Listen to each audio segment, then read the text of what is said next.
Good morning. TFTയിലേക്ക് സ്വാഗതം.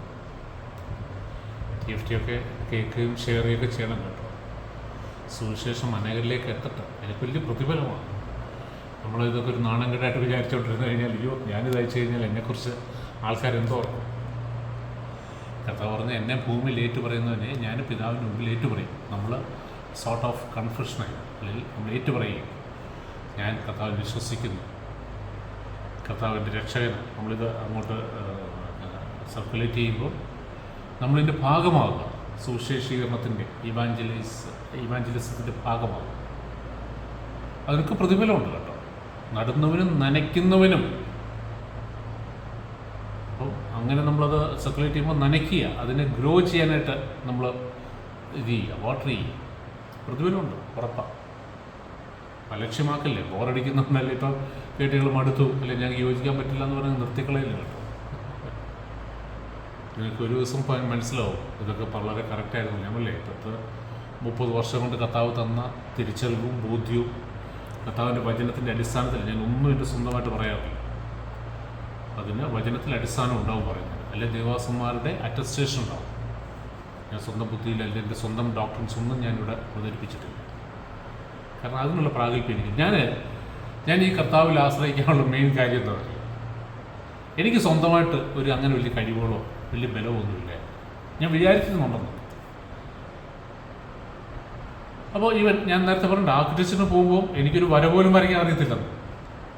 എനിക്ക് civil engineer ആകാനായിരുന്നു താല്പര്യം. ഞാൻ പണ്ട് പറഞ്ഞിട്ടുള്ള എൻ്റെ ഫാദർ സിവിൽ എഞ്ചിനീയറായിരുന്നു.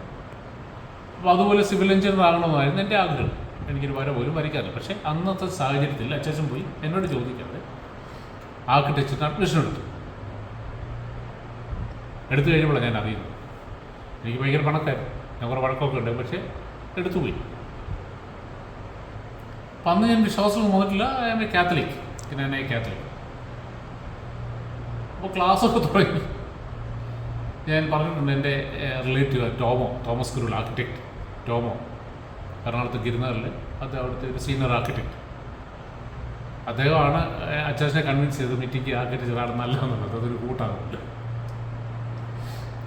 പിന്നെ അദ്ദേഹത്തിൻ്റെ ഉത്തരവാദിത്വമായിരുന്നു എന്നെ പഠിപ്പിക്കുക, എനിക്ക് പറഞ്ഞിട്ട് ഡ്രോയിങ്സ് ഒക്കെ പറഞ്ഞിട്ട്. എങ്ങനെ എനിക്കൊന്നും അറിയില്ല. ഒന്നും അറിയാതിരുന്നത് കൊണ്ട് ഞാനന്ന് ബ്ലൈൻഡായിട്ട് അന്ന് ഞാൻ പ്രാർത്ഥിക്കുമായിരുന്നു. കർത്താവേ ഏതായാലും വന്നു പെട്ടും, ഇനി ഇതിന് വേറെ പോംവഴിയില്ല, എന്നെ ഇത് പഠിപ്പിക്കണേ, എന്നെ ഒരു നല്ലൊരു ആർക്കിടെക്റ്റ് ആക്കി തീർക്കണേ. അന്ന് ഒരു ബ്ലൈൻഡായിട്ടുള്ളൊരു പ്രയറാണ്.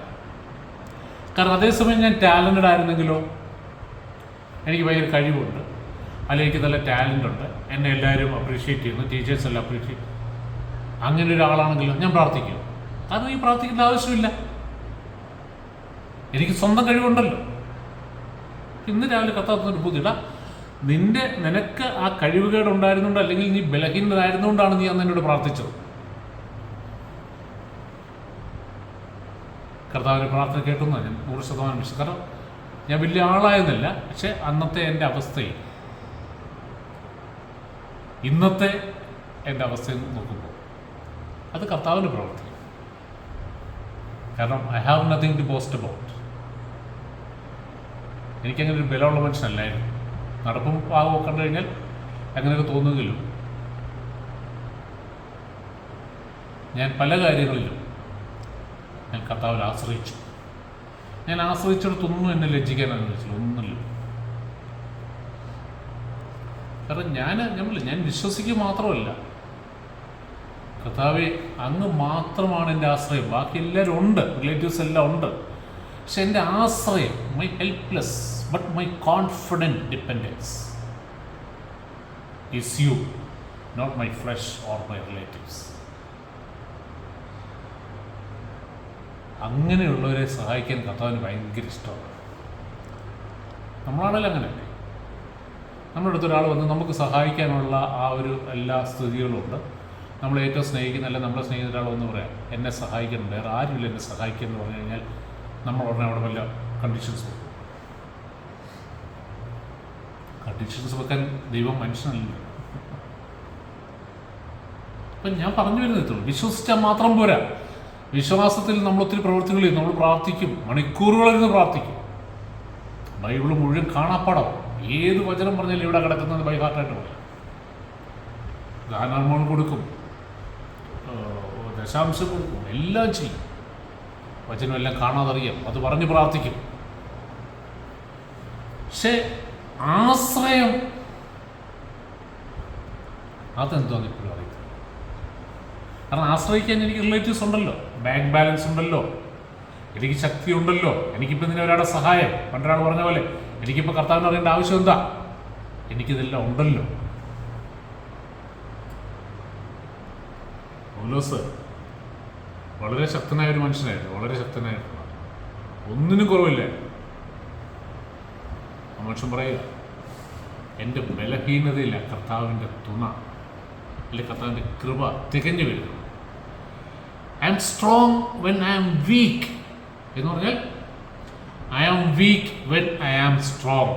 എൻ്റെ സെൽഫ് സ്ട്രോങ് ആയിരിക്കുമ്പോണ്ടല്ലോ കർത്താവിൻ്റെ ഫേവർ ഉണ്ടാകത്തില്ല.